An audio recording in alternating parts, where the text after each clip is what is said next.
Permakultur adalah sistem pertanian yang berkelanjutan dan ramah lingkungan dan juga bisa diintegrasikan dengan kegiatan pertanian lainnya seperti kegiatan perikanan dan peternakan. Kalau kita mau melakukan kegiatan permakultur di tempat kita, sebenarnya yang paling sederhana itu ya kita mulai dari pekarangan rumah kita sendiri.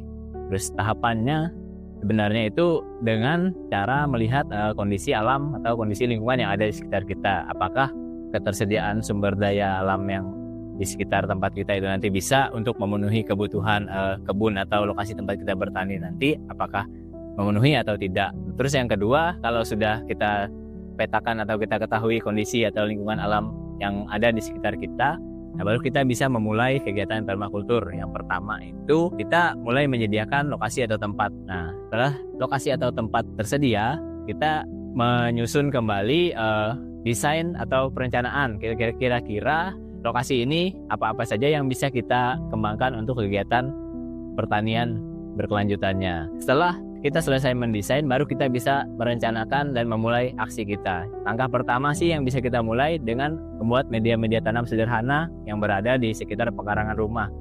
Konsep permakultur itu sendiri sebenarnya lebih ke pertanian organik, di mana kita bisa memanfaatkan sumber daya alam yang ada ataupun limbah-limbah yang ada, baik itu limbah-limbah organik yang berasal dari rumah maupun berasal dari pekarangan rumah sekitar kita. Kalau sudah selesai, baru kita buat tahapan-tahapannya seperti membuat beberapa lapisan-lapisan kebun yang nanti akan kita terapkan di bedding atau media tanam untuk kegiatan pertanian. Ya, setelah media tanam itu selesai kita buat, bahan-bahan organik yang kita kumpulkan itu sudah jadi, baru kita bisa melakukan kegiatan bercocok tanam.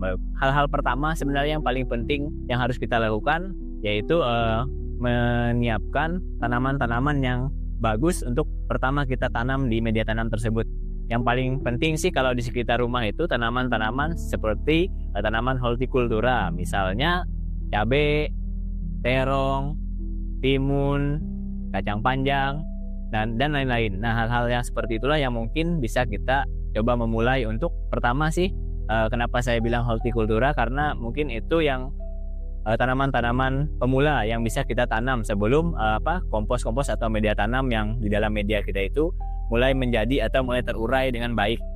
Etika permakultur itu terdiri dari 3. Yang pertama, peduli terhadap bumi. Yang kedua itu peduli terhadap manusia. Yang ketiga itu peduli terhadap masa depan. Contoh konkret yang peduli terhadap bumi yang kita lakukan sekarang yaitu bercocok tanam, bertani, itu salah satu contoh konkret yang bisa kita lakukan untuk peduli terhadap bumi. Terus yang kedua, peduli terhadap sesama manusia. Contoh konkretnya yaitu hasil-hasil tanam yang kita lakukan sekarang ini kan bisa kita bagikan kepada, baik itu kepada masyarakat, baik itu kepada tumbuh-tumbuhan atau hewan-hewan yang berada di sekitar kita. Terus yang peduli terhadap masa depan, artinya dengan kegiatan pertanian ini kita memberikan kembali atau memberikan pengetahuan kepada generasi berikutnya bahwa kegiatan-kegiatan ini perlu dilanjutkan. Artinya sharing pengetahuan lah.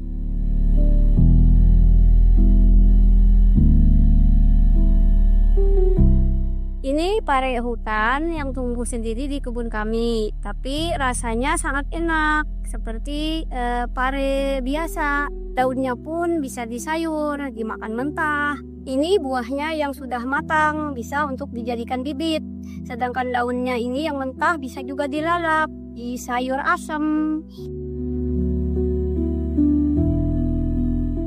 Permakultur ini kan salah satu upaya kita untuk menjaga keseimbangan ekosistem yang ada di alam, baik itu keseimbangan antara manusia dan makhluk-makhluk yang ada di sekitar kita. Terus yang kedua, dengan permakultur ini sendiri sebenarnya bagaimana kita mengupayakan atau menciptakan pangan kita sendiri. Artinya kita punya kesediaan pangan yang kita lakukan dengan cara bercocok tanam. Artinya untuk ketahanan pangan kita sendiri kita tahu, dan juga karena perlakuannya menggunakan perlakuan organik, artinya berdampak juga bagi kesehatan kita. Nah, itu tadi kenapa permakultur itu sangat penting untuk kita lakukan.